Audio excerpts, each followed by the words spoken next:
passata, alle feste del padre dal Friuli a Gardiscia, il presidente dell'Istituto di Furlan, Precheto Placerean, Lorenzo Zanon, aveva fatto queste provocazioni di fare la prossima festa del padre a Sapade.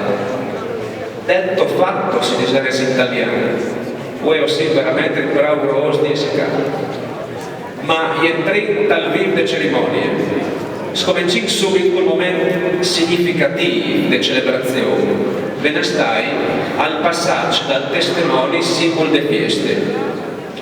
Il comune che aveva ospitato la festa dei padri l'anno passato, dal Casa Pont, il comune di Gardiscia in provincia di Gorizia, al consegnerà la bandiera dal Friuli al comune che alla ospite che sta. Allora ho inviti a chi il vice sindaco del comune di Gardiscia, Enzo Boscarol, e il sindaco del comune di Ploden Sapade, Manuel Piller Offer, per il scambio di bandiere. Prego. Sì, stesse parole.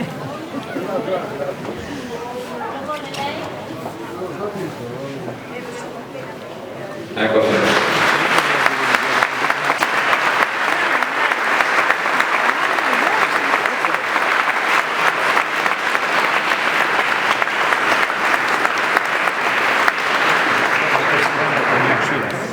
Un saluto alle bande del vice sindaco del comune di Gardiscia.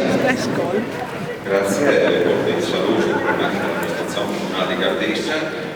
Si sta molto contenti, lavoro contenti di ospitare Adriano la festa del Parco del Friuli a Gardiscia. Augurino, sono procurato di passare la bandiera al sindaco di Sappada, con l'augurio di realizzare il desiderio di passare il Friuli amministrativamente, non solo così dal punto di vista da arcidiocesi e anche da storia. Quindi auguro per poter passare il Friuli.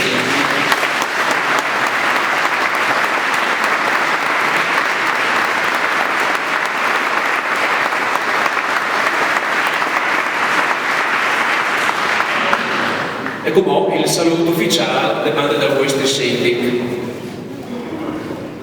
Buongiorno a tutti, innanzitutto vorrei ringraziare le autorità e gli enti presenti, l'assessore alla cultura regionale Friuli Venezia Giulia Gianni Torrenti, il presidente del Consiglio Friuli Venezia Giulia Franco Iaco, il presidente della provincia di Udine Pietro Fontanini, il presidente dell'ARLEF Lorenzo Fabbro, il delegato alla lingua friulana all'Università di Udine Enrico Petterlunga, il presidente dell'Assemblea della Comunità Linguistica Ivano Barria, il presidente della Società Filologica Federico Vicario, il presidente dell'Istituto della Dinfurlan Zanon Lorenzo, i colleghi sindaci e gli amici della Maratonina di Udine. Ringrazio in particolare Monsignor Andrea Bruno Mazzoccato, i rappresentanti delle altre diocesi e il nostro parroco Don Michele Molaro per l'ospitalità e la collaborazione nell'organizzazione della festa. Un ringraziamento va anche alla Proloco, a Sappada Dolomiti Sport Events, alla banda di Sappada, al coro Santa Cecilia, alla corale di Oaro, ai nostri campanari che avete potuto ascoltare questa mattina. Ringrazio tutti sia per la presenza sia per il supporto organizzativo. Come anticipato prima dall'alzabandiera, ringrazio per aver scelto Sappada Ploden quale località per la celebrazione ufficiale della festa della patria di quest'anno.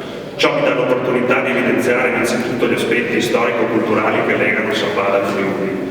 Sappada ha fatto parte del Patriarcato di Aquileia dalla sua istituzione nel 1077 al XV secolo, periodo durante il quale lo Stato patriarcale riunì il Friuli e molti altri territori in un unico organismo statutario. Caduto lo Stato patriarcale, Sappada ha continuato ad appartenere alla Castaldia della Carnia, incorporata nel 1420 insieme a tutti i territori del Patriarcato al dominio della Repubblica di Venezia. Per quasi un secolo Sappada, insieme a Cadore e alla Carnia, ha subito per alternarsi delle dominazioni francesi ed austriache, dalla caduta della Serenissima nel 1797 al 1814, che segnala la fine del Regno d'Italia e la nascita del Longobardo Veneto, da questa data fino all'unione del Regno d'Italia nel 1866. In quest'arco di tempo Sappada Ploden rimane legata alla Carnia fino al 28 marzo 1852, quando viene scorporata dalla provincia di Udine e unita alla provincia di Belluno, mentre la giurisdizione ecclesiastica rimane legata, tale ancora ai giorni nostri, alla diocesi di Udine, erede del soppresso patriarcato di Aquileia. Seppure non di lingua friulana ma isola etnico-linguistica alloglotta di matrice tedesca, Sappada Plodi ha forte affinità con le comunità di Sauris e di Mao, nella lingua e cultura, tanto che negli studi ci si riferisce ad esse in modo unitario, come le isole linguistiche Carnia e Veneto, insieme alla Val Canale. La festa della patria del Friuli esalta e valorizza proprio l'aspetto linguistico, evidenziando la ricchezza di lingue e minoranze presenti nel territorio, l'importanza della loro salvaguardia, della promozione e della conoscenza di questo patrimonio culturale.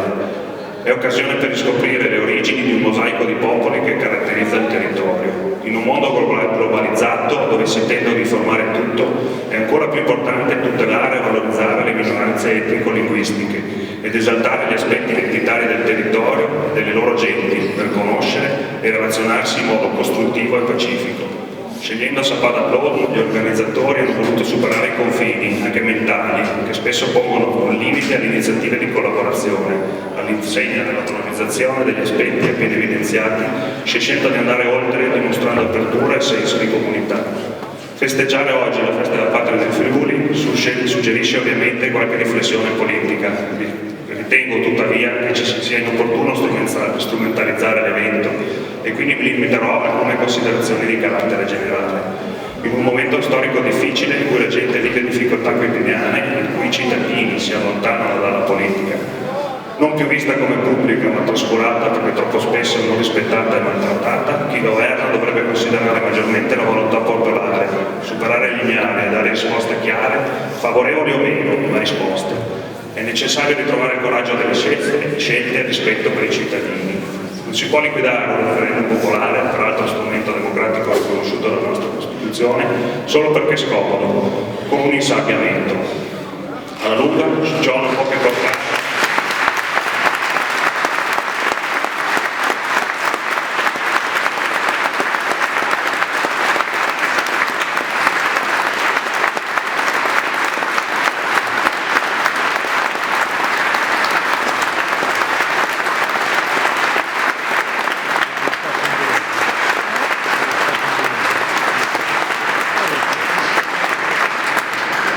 Ciò non può che portare altro che a rancore e rabbia della popolazione defraudata del diritto riconosciuto di manifestare la propria volontà o malessere. Come ho detto in precedenza, la festa ha saputo superare i confini, dando un esempio chiaro e forte. Se si pensa alle genti, ai territori, alle relazioni umane, si può andare oltre i confini geografici, si possono dare risposte, far crescere le nostre comunità spesso limitate nelle proprie valli, all'insegna della condivisione e della collaborazione.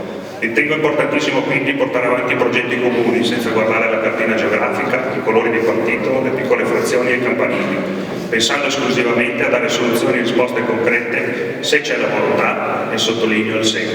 Ad oggi ci sono tutte le condizioni per avviare una fattiva e concreta collaborazione per la crescita dell'Alta Carnia e di Sappada Plodi. Concludo augurando a tutti una buona festa della patria del Friuli, nella speranza che questa giornata, oltre ad un momento di aggregazione, condivisione e amicizia, possa invogliare tutti noi alla conoscenza, alla riflessione e all'arricchimento.